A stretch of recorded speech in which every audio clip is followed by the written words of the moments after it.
Okay.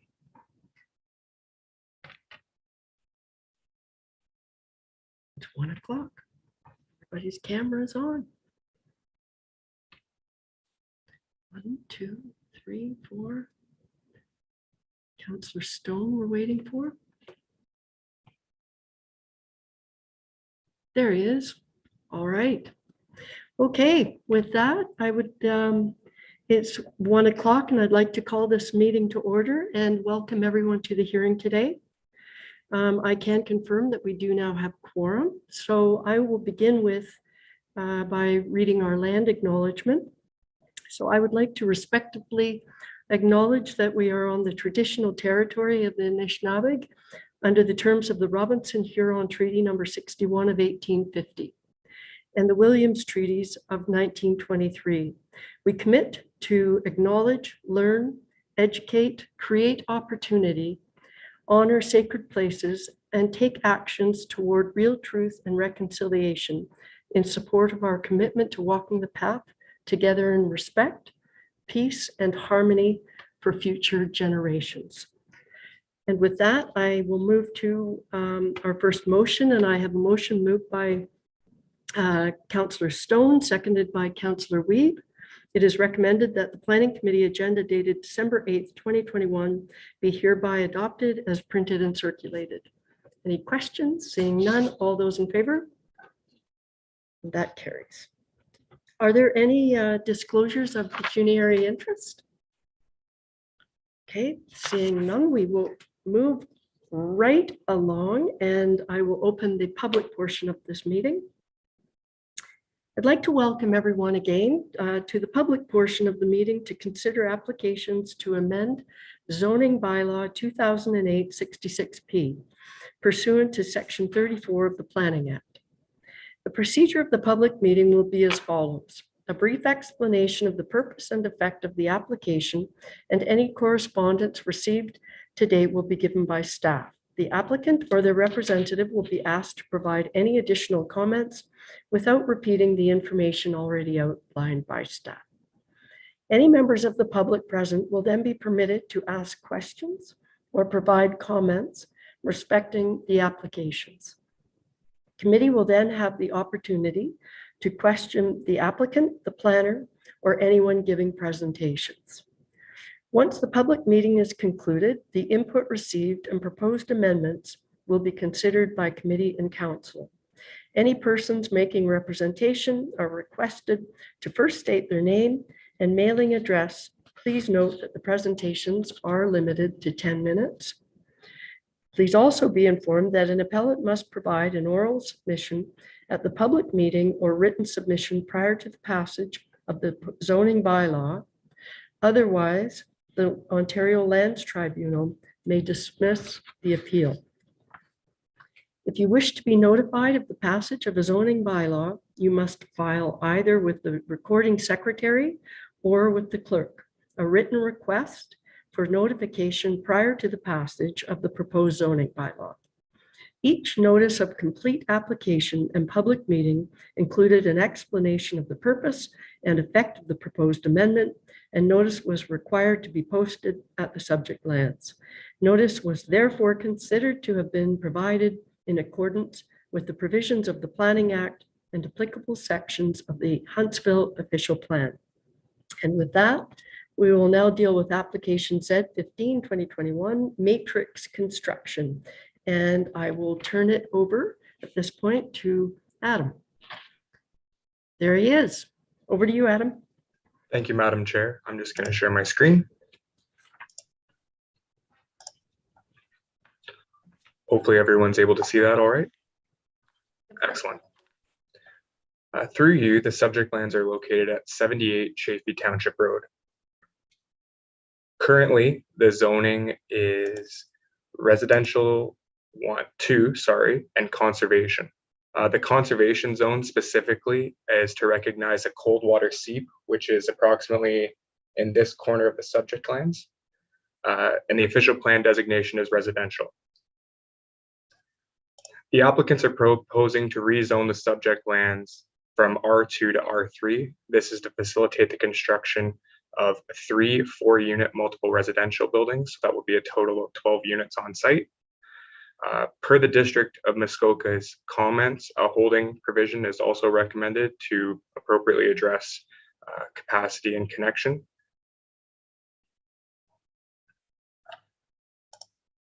The application meets both the intent of the provincial policy statement as well as the town's official plan. The proposed 12 units in 3 different buildings meets the medium density requirements as stated in the town's official plan. And given the proposal, it would appear that the R3 zone appropriately meets all the setbacks that are being proposed on site. In addition to that, the application was circulated in accordance with the Planning Act and no comments were received. As a result, staff are recommending the application be approved, and I would be happy to answer any questions you may have. Okay, thank you very much for that short and sweet presentation, Adam. So at this point, I would call upon the applicant or their representative to provide any additional comments if they would like. The applicant or the representative are reminded to use the raise hand button to indicate that they would like to address committee. And Chair Alcock, I do see one hand raised. Okay. Please note that during the transition, your video panel will be momentarily interrupted. Once you've been added to the meeting, your video will appear in the committee member panel. Please have your microphone and video, if possible, turned on before you begin speaking, and confirm your name and mailing address.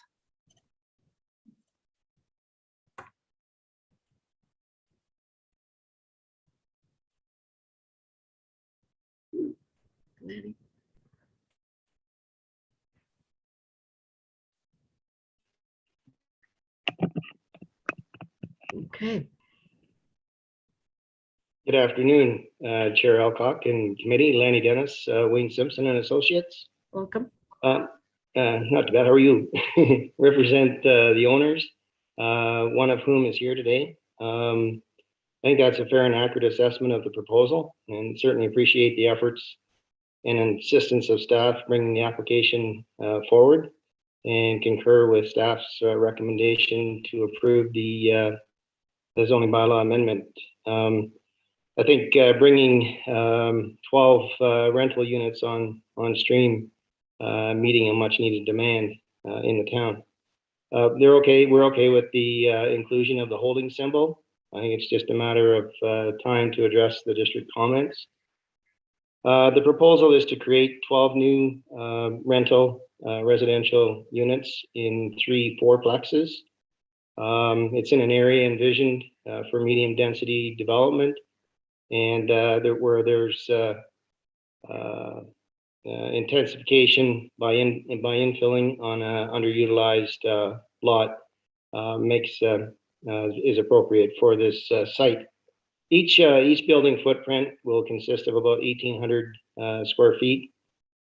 Each unit will be approximately 900 square feet, and they'll consist of 2-bedroom apartments. The proposal is located in the urban settlement area, where development, as we know, is encouraged and supported, particularly in infilling situations where residential housing is proposed. It's in an area where there are other existing uses and zonings to reflect the general character of the area, particularly those towns that were created along Spalding Crescent.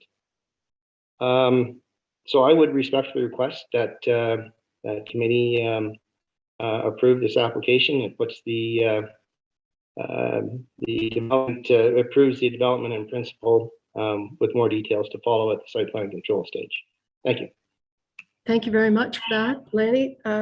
At this point, I would ask if there are any members of the public who would like to speak to this application. Members of the public are reminded to use the raise hand button to indicate that they would like to address committee. Lanny, your mute is, you haven't muted. I thought maybe you should. Thank you. And Chair Alcock, I can confirm there are no hands raised. Okay, thank you. So with that, I will read the motion before I turn it over to committee for questions or comments? And I do have a motion moved by Councillor Wiebe, seconded by Councillor Stone. It is recommended that Planning Committee approve zoning bylaw amendment Z15 2021 HT, changing the zoning from a residential 2 zone to a residential 3 holding zone. The zoning amendment would allow for a development consisting of 3 4-unit multiple residential buildings for a total of 12 units on the subject lands.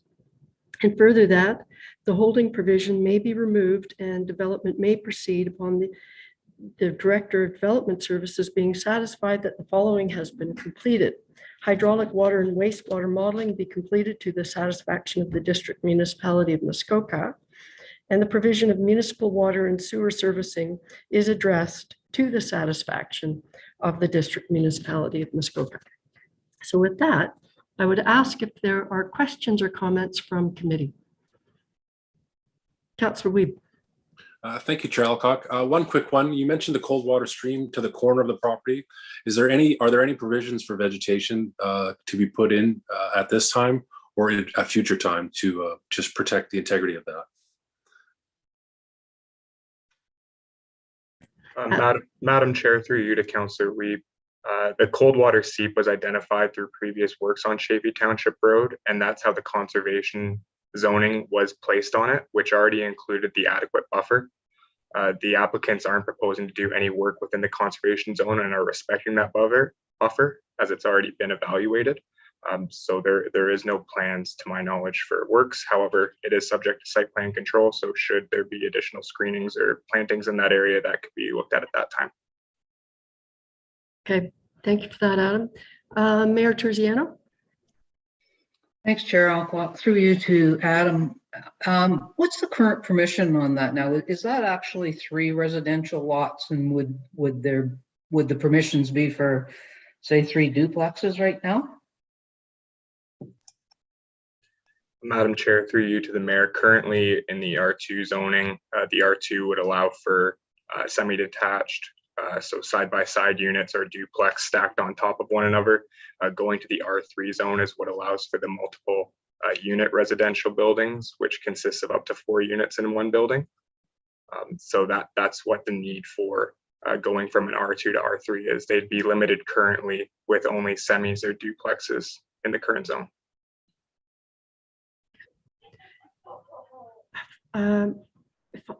Councillor Armour. Thank you. Just a quick question. I just wondered, do you know if these are going to be low-income housing or subsidized through the district, or are they just going to be 1 2-bedroom apartments? Thank you for that question, Councillor Armour. Madam Chair, through you to Councillor Armour, either Lanny, the agent, or the owner of the property would probably be better equipped to speak to the nature of how the structure of these units are going to be. Thank you for that. I will direct that to Lanny, unless Lanny, you'd like to redirect.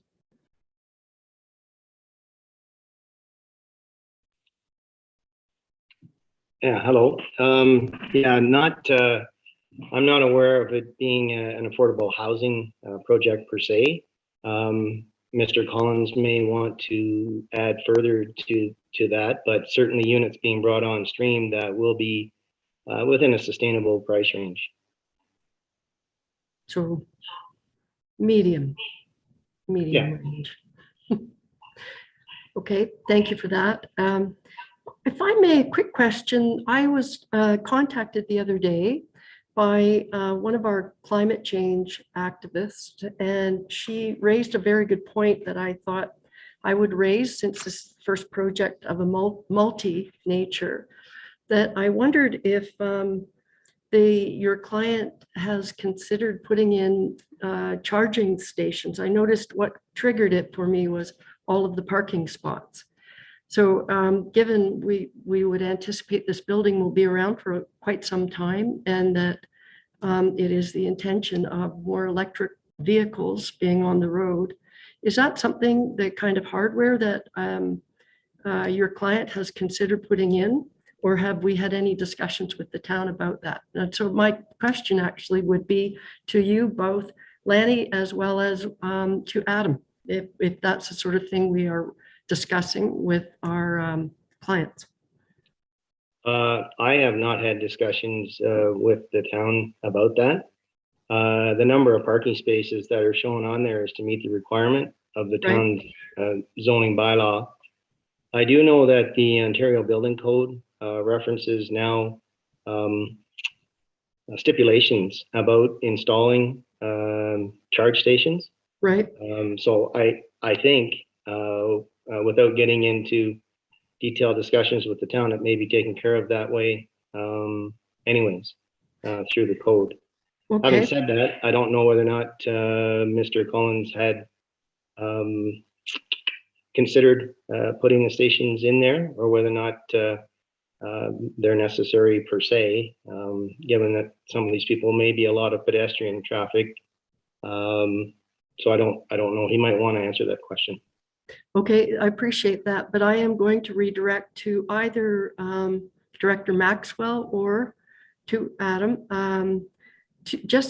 to query whether or not we are starting to raise that in developments of this nature. I mean, especially since we are required to ask for so many parking spots in an application of this nature, that presumably a few years down the road, some of those tenants might be driving electric vehicles and will need a place to charge.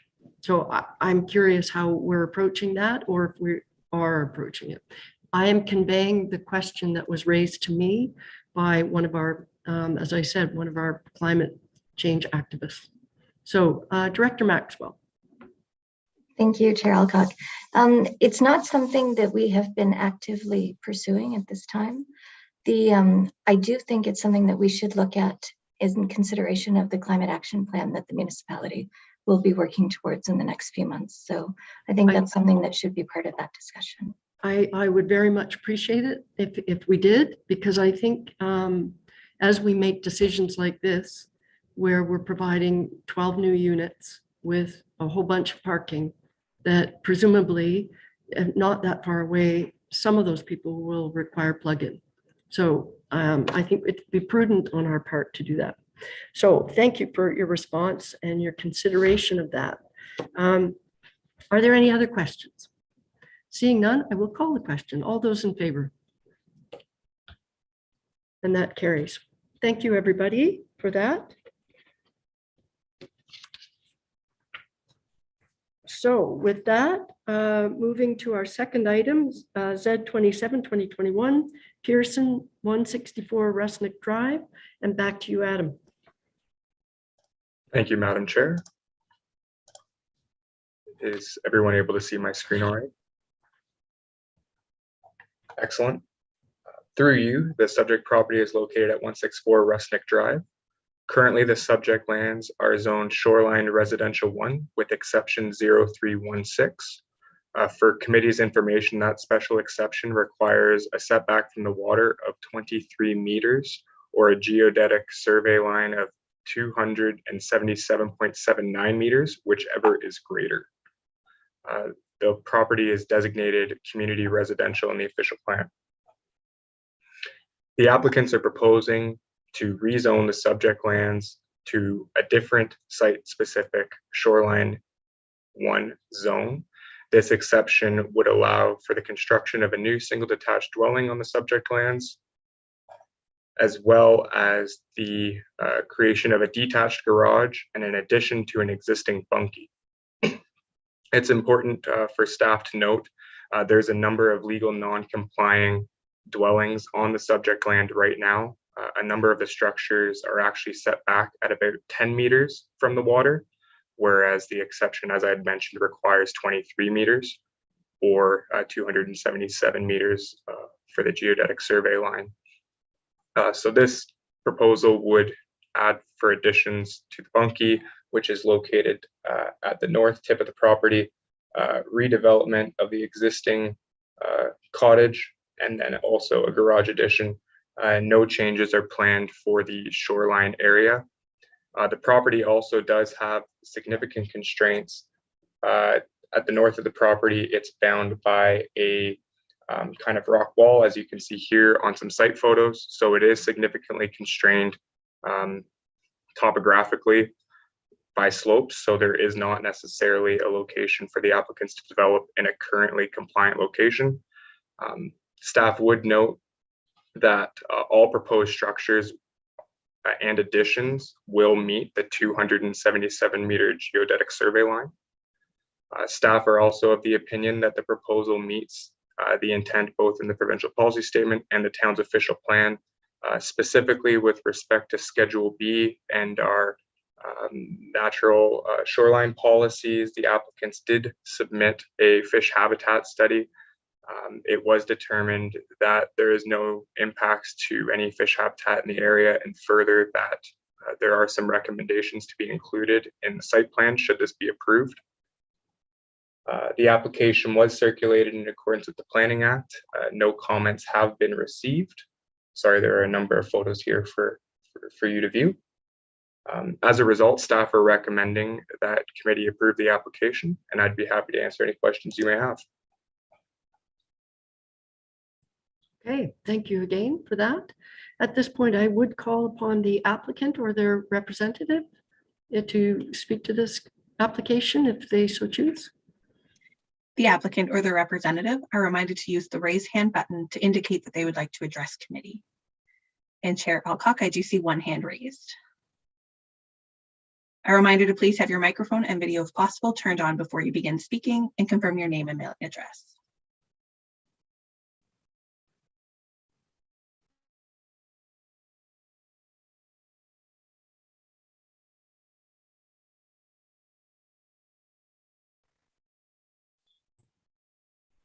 Welcome. Good afternoon. Welcome, John P. Gallagher, 24 Hibberd Road, Huntsville, P1H 1C9. And I believe the Pearsons are following along and they may want to say a few words afterwards. I think Adam has explained the application quite well. As you can see, based on the location plan, this is a triangular shaped lot. And I think when the previous people had built the original cottage, they built it to get above that flood elevation. So that's why the location was up on the north end of the property there. As Adam stated, as part of our pre-consultation with staff, we were required to do a fisheries assessment. As it turned out, that portion of the river was type 2 fish habitat, not type 1 fish habitat. And the recommendations outlined in the report will be entrenched in the site plan agreement. Also, during that stage, staff had asked for some comment on the slope, and in that regard, Soil Eng was retained and had no issues with the proposed redevelopment of the lands. When we look at the subject lands to the east of it, or to the rear, is a large, almost 100-acre parcel. There's no dwelling in close proximity. We do have that sort of rock face running along the property line by the Bunkie and the northern part of the homelands.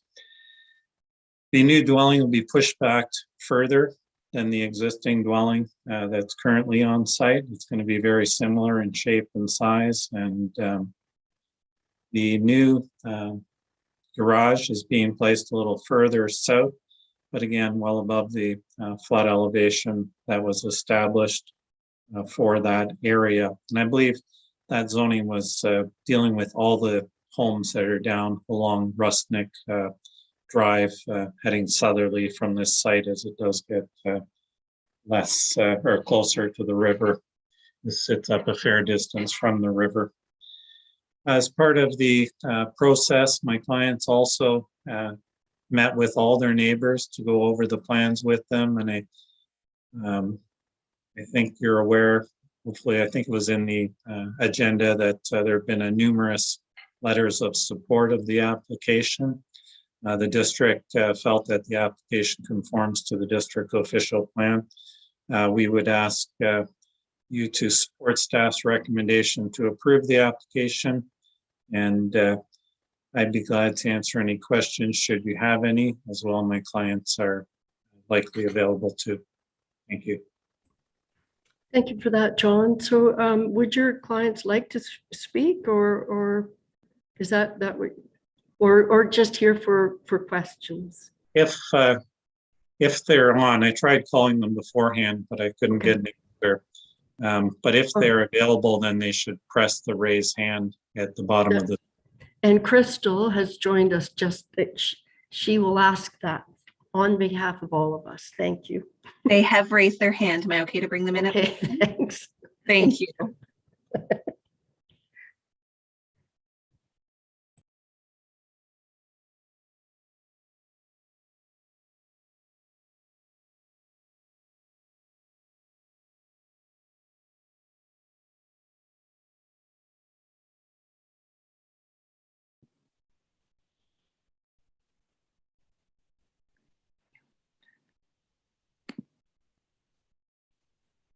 There you are. Both, we can see you and I believe we can hear you now. Hope so. Right. Oh, all right. So are you here to answer questions or would you like to? Okay. Well, are definitely here to answer any questions. All right. Okay. All right. That's great. Okay. All right. With that, I will ask though, if there are any members of the public who would like to speak to this application. Members of the public are reminded to use the raise hand button to indicate they would like to address committee. And Chair Alcock, I can confirm there are no hands raised. Okay. Thank you for that. So I do have a long motion and bear with me, I will read it before I turn it over to committee for questions. So I have a motion moved by Councillor Fitzgerald and seconded by Councillor Weed. It is recommended that Planning Committee approve zoning bylaw amendment Z 27/2021 HT, the purpose and effect of which is to change the zoning on a portion of the property from a shoreline residential 1 with exception 0316 zone to a shoreline residential 1 zone with a new site-specific exception, zone 2. Recognize the location of an existing 34.6 square meter private cabin with a minimum 10-meter front yard setback and a 3.9-meter rear yard setback. Reduce the front yard setback from 23 meters to 9 meters and the rear yard setback from 10 meters to 1.73 meters, both for a 16.1 square meter addition to the private cabin. Reduce the front yard setback from 23 meters to 12 meters for a new 181.3 square meter single detached dwelling with attached carport. Reduce the front yard setback from 23 meters to 21 meters for a 112.9 square meter detached garage. Reduce the rear yard setback from 20 meters to 0.94 meters for a new single detached dwelling only with attached carport. And reduce the rear yard setback from 20 meters to 12.24 meters for a 112.9 square meter detached garage only. If everybody can remember when I first started, you're doing better than I. All right, with that, I will ask committee if you have any questions or comments. Councillor Weed. Thank you, Chair Alcock. It was touched on earlier, but I'd like a little more detail on the steep slope of the property. It seemed to me that there'd have to be some special consideration given due to the nature of the slope. So I'm wondering if our staff can expand a little bit more on what we asked of them and what they provided. Okay, perfect. Adam, would you like to respond to that, please? Absolutely. Chair Alcock, through you to Councillor Weeb. It is identified there are steep slopes there. As you could see in the site photos, it does significantly drop off from where the actual current cottage is to the waterfront. As a result, through the pre-consultation stage, I believe staff asked the applicants to do an investigation to ensure that there was the appropriate stability for construction in the location that's being proposed. And the applicants did satisfy that through work that was provided.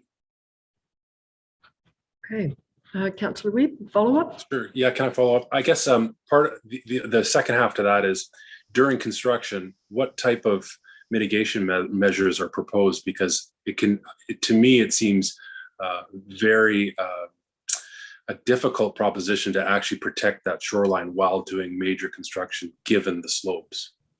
Right, okay. I see, John, would you like to respond to that as to the Sure. mitigation measures, please? Sure, I think also with the fisheries, I believe there was mitigation measures that were entrenched in that report as well. So that's being done through the site plan agreement as well. I believe when Mika from Soil Eng was out there, they did basically hit rock a little further down, which was going to create some stable lands for the footings, etc.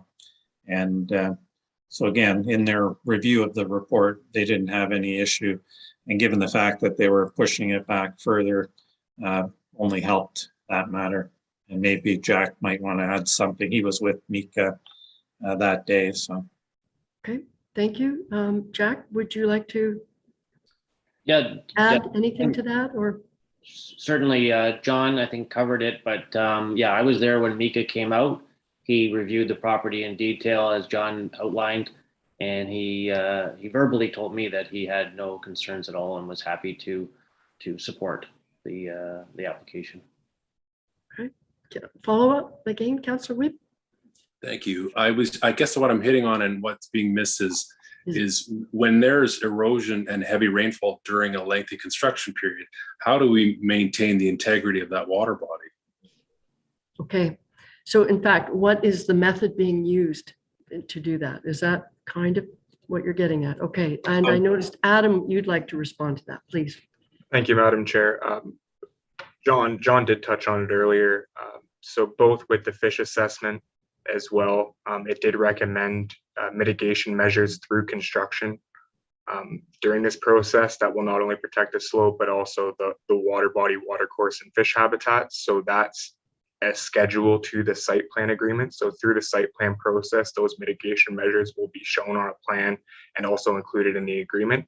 Therefore, when our building department goes out there and does permitting process, they make sure that the mitigation measures are being followed in accordance with what the technical experts have required to make sure that there's going to be no issues on site. Does that satisfy, or you're wondering Yes. what those mitigation measures Well, are? I have an idea what it'll be, Okay. but obviously it's not for me to go and inspect them, but thank you for that. That's Okay. clear. Okay, perfect. Thank you. Mayor Terziano. Thank you, Chair. First, I apologize if my questions are kind of answered in the report, but the maps were very blurred and very small, so I had a hard time understanding. I think, Adam, you said at the beginning that there were a number of structures on the property, and I didn't hear that any of them were going to be removed through this process. That would be my first question. And the second one is, if the lot had a site-specific exception for 23 meters, where did that come from, and why are we entertaining it to go to 9 meters now? Adam. Thank you, Madam Chair. Through you to the mayor. So first, with respect to the existing structures on the property, so there's the existing cottage as mentioned and the bunkie. The cottage also has an attached breezeway to a carport. There's also an existing shed in a similar location to where the proposed garage is. As a result of this application, they are proposing to remove the existing shed. So that will be a structure that's going to be removed. I had mentioned that there's two structures on site that don't meet the 23 meters, and that would be the existing cottage as it stands right now, as well as the bunkie. The proposed cottage design is being moved farther away from the water than what is currently on site now as well. So I hope that answers your question with respect to what's there on site and also what's proposed to be removed. As I had mentioned earlier, with respect to in the shoreline area, there's no docking changes or changes within the shoreline area. With respect to the 23 meters or 277 meter flood elevation, all the properties along this portion of the Muskoka River all are subject to this zoning provision. I don't necessarily have the history of the file, but from my guess, it would be that when these lots were created, that was deemed what the setback had to be. And perhaps Director Maxwell could maybe speak to the history of that, or John, if they know more why that is there. But it's consistent along the waterway to the south. Thank you for that. Would you like to follow up, Mayor Terziano? Yes, thank you, Chair. So I take it these structures were existing before this exception was put in place along this entire strip of land. I'm guessing that's what you're telling me, that the structures were already in place. So I guess my question is, are we doing better through this application than with what's there now? Are we gaining a little something in the protection of the waterfront? Adam?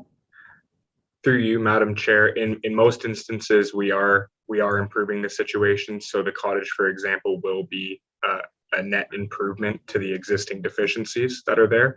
I would note that a small addition to the bunkie would be the only instance where there's going to be development closer than what currently exists. But given the trade-off, staff are of the opinion that it's appropriate and something we could support. John, you'd like to respond to that question? I think Karen hit it on the head. I mean, these lots, that zoning was in place in 1985, and I think it had to do primarily with the flooding along the Muskoka River. And so this was one of the properties that was at the high end of the lands. With any redevelopment of property, and it's funny because in this situation, it's actually in the community of Port Sydney, even though it's far removed from downtown Port Sydney.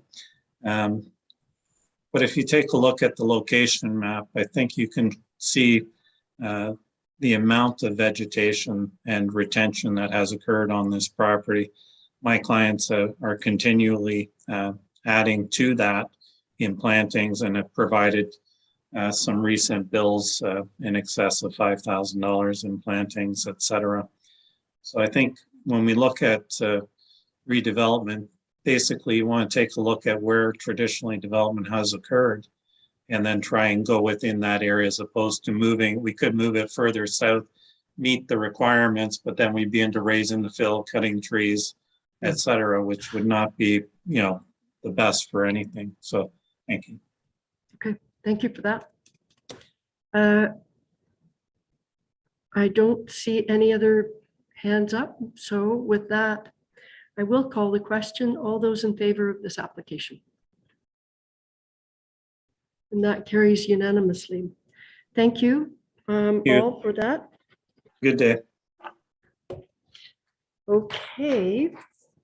We're going to our third item, and it will be Adam's last presentation before this committee. So before you start, Adam, I want to say what a pleasure it has been working with you, and good luck and congratulations on your next adventure. And with that, I'll turn over the next file to you. Thank you very much, Madam Chair. And it's been a pleasure being able to present and working with everyone. I've loved every minute of it. So thank you for that. And with that, I will share my screen one last time. And here we go. So the subject property is located at 426 Muskoka Road 10. The subject property is currently zoned residential 1 and is designated community residential in the official plan.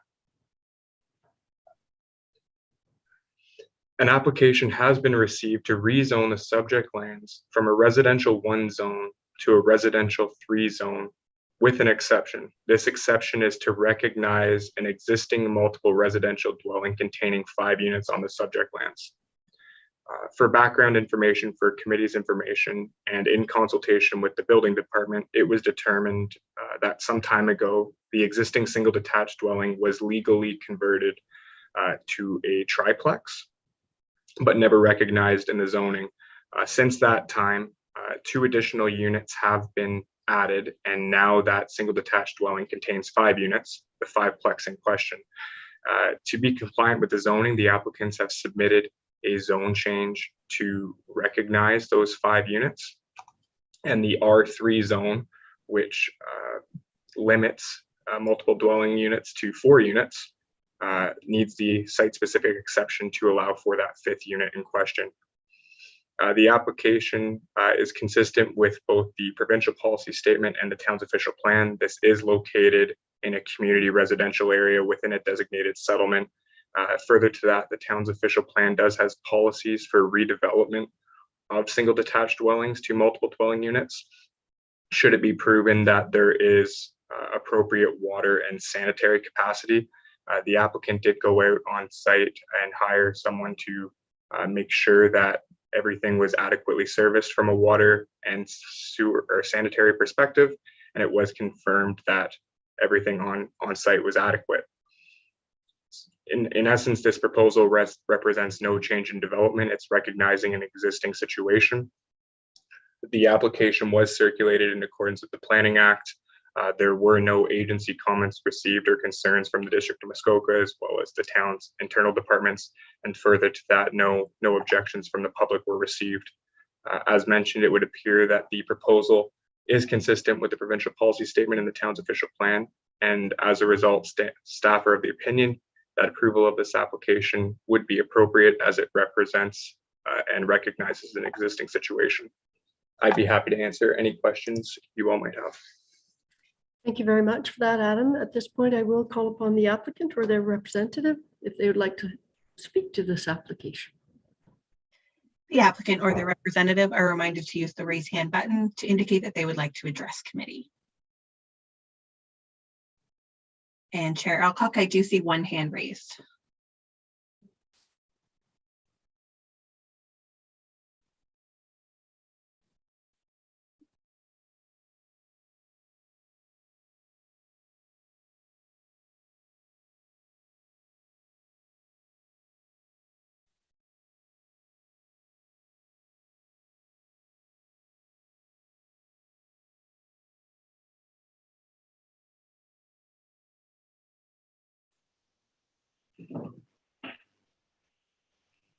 Hello.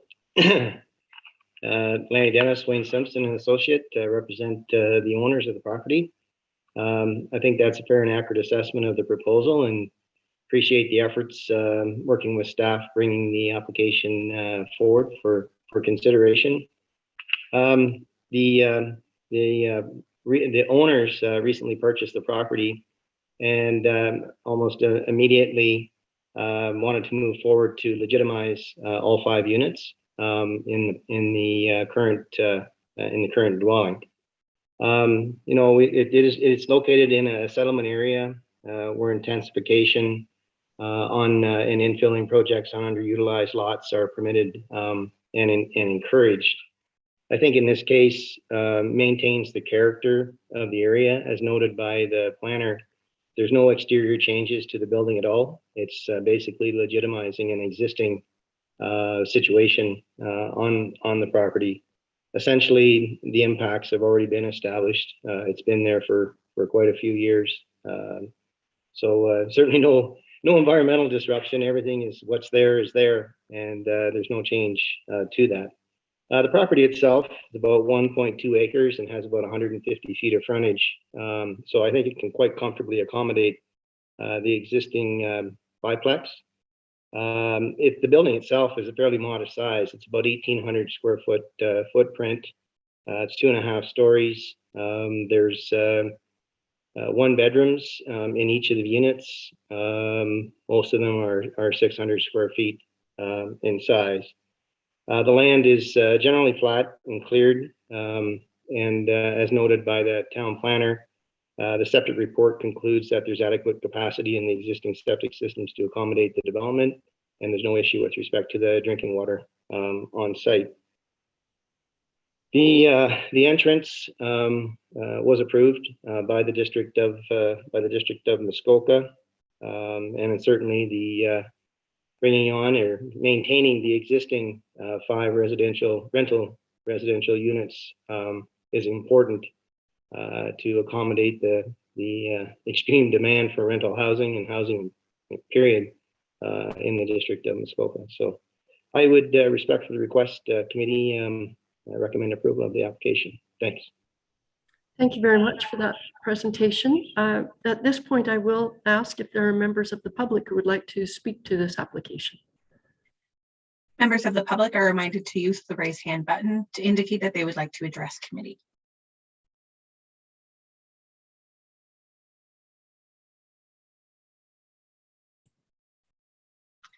And Chair Alcock, I see no hands raised. Thank you very much, Crystal. With that, I do have a motion and I will read it. It has been moved by Councillor Stone, seconded by Councillor Armour. It is recommended that Planning Committee approve the zoning bylaw amendment Z30 2021 HT, changing the zoning from a residential 1 zone to a residential 3 zone with exception to recognize an existing multiple residential dwelling building containing 5 units on the subject lands. Any questions or comments? Okay, oh, there's 2. All right. I think Councillor Fitzgerald, you were first, followed by Councillor Weep. Thanks, Chair Alcock. I drive by that house quite frequently. I had no idea there were 5 units in there. It's quite a well-kept property, and I've never seen an erroneous amount of vehicles there, so I'm happy to support this. And thanks for the report, Adam. Okay, thank you for those comments. That's helpful. Councillor Weep. Nothing really to add. I was going to ask the age of the building. If I don't know if that bears any merit on it, but happy to see that it's coming to compliance. Adam? Thank you, Madam Chair. It should be noted also the building department did comment that it will be brought up into today's standards of the building code. So they are going to address that, just to answer your questions, Councillor Weep. So they are recognizing it, but they are going to seek the appropriate approvals to make sure everything is above board with respect to the Ontario Building Code. Right. Okay, thank you for that. Are there any other questions? Seeing none, all those in favor? That carries unanimously. Adam, once again, thank you so much. And congratulations on your new position. Thank you very much. Okay. Right. Moving to our last public application, it is Z31 2021 HD plus B52 2021 HD Jenkins 2931 Ravenscliff Road. Kelsey. Thank you, Madam Chair. I'll just prepare my screen.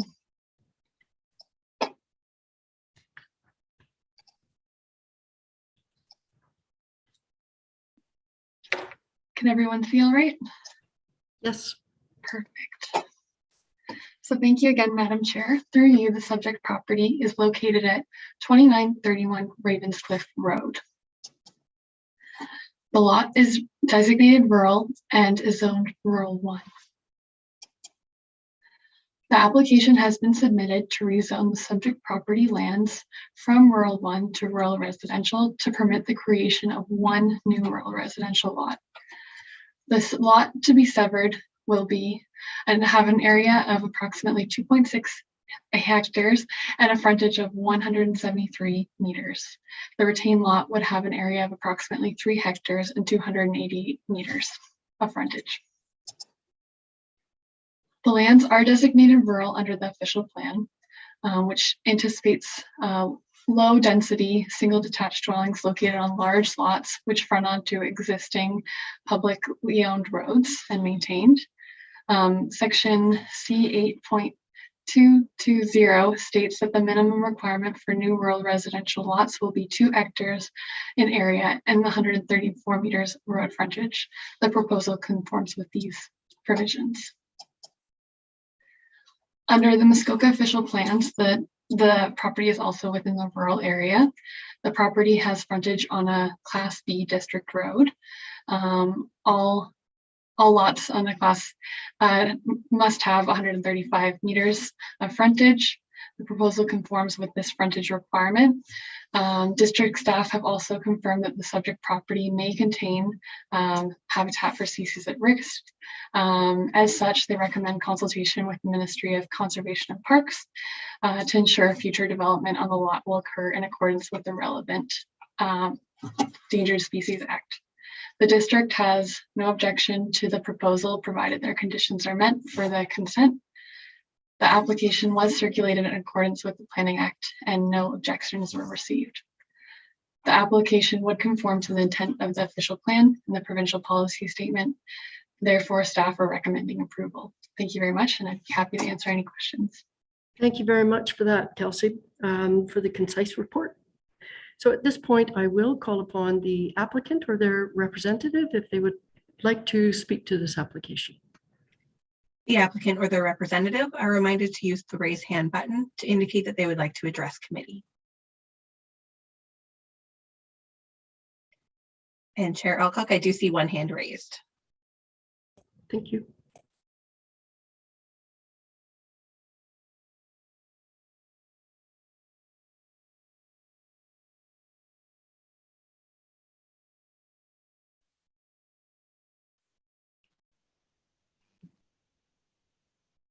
Good afternoon. Again, today is your lucky day. You get me 3 times.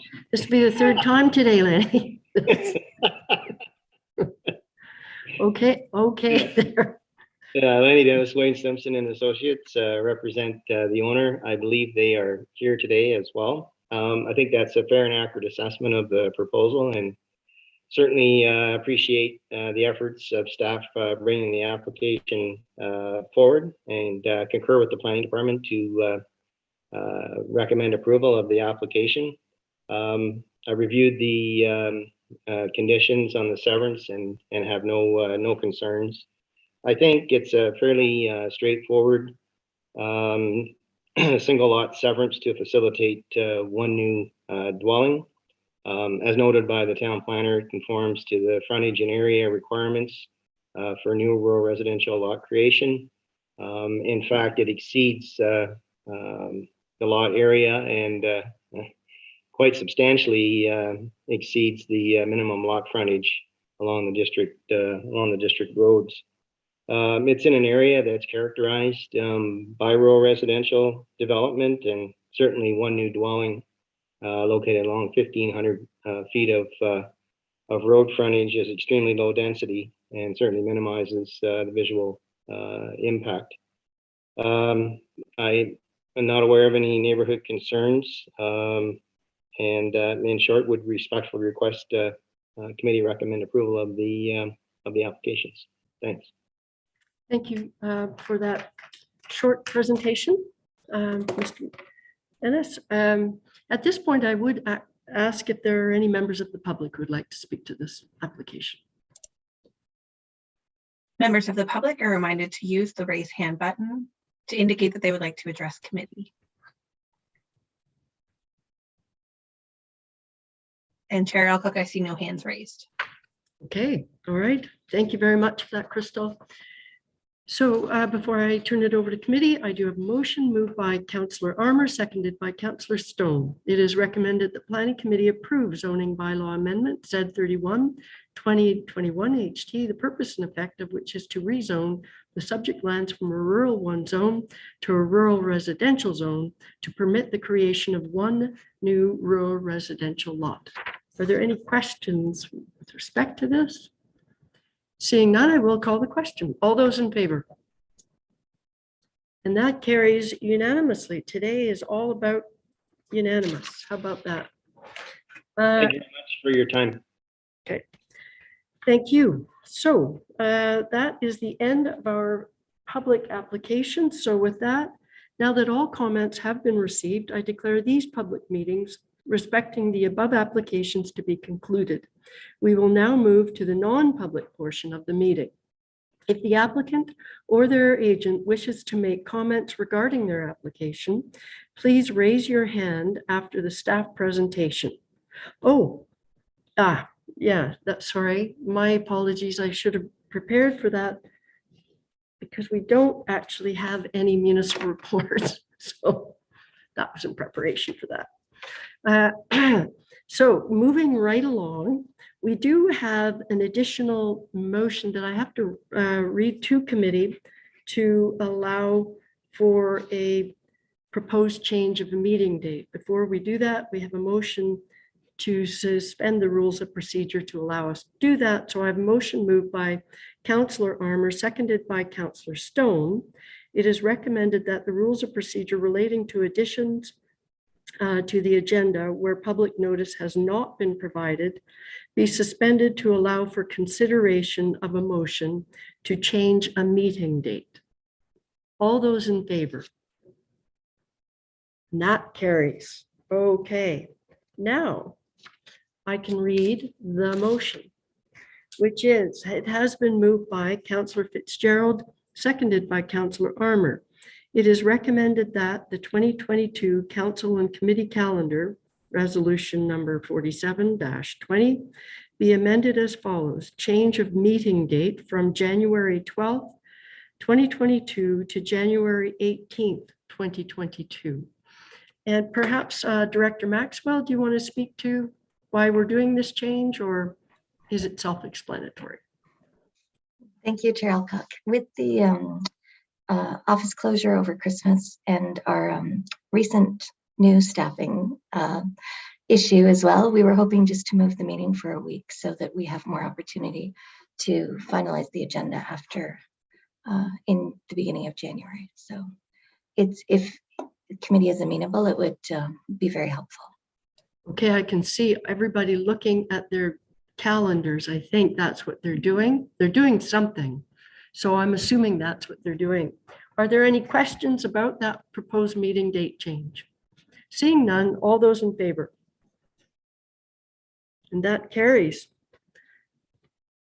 Thank you for that suggestion, Director Maxwell.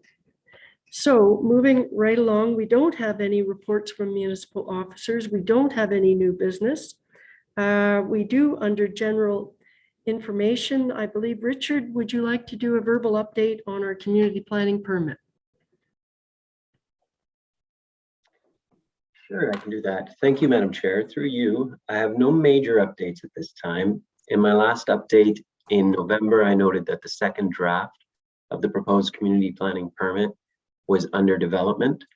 The second draft will be a revision of the first draft to consider and respond to all comments received through the consultation process. And also it will incorporate and consolidate all existing site-specific exemptions. And so staff are continuing to work on the preparation of the second draft at this time. And it's still our intent to proceed with a second round of public meetings and open houses as soon as we can in the new year. Okay. Any questions from committee? Okay, thanks for the update, Richard. Always good to hear. Moving right along, 9.2, everybody saw in our package, we had 3 staff delegated consent applications, approvals, and 13 minor site plan agreements. So that's a lot of activity. And with that, final motion of the meeting, I can't believe it. I think it is, shouldn't say this, but under an hour. Wow, that's record for Chair Alcock. So there we go. I have a motion moved by Councillor Fitzgerald, seconded by Councillor Armour. It is recommended that we do hereby adjourn at 1:58 p.m. All those in favor? And that's carried unanimously.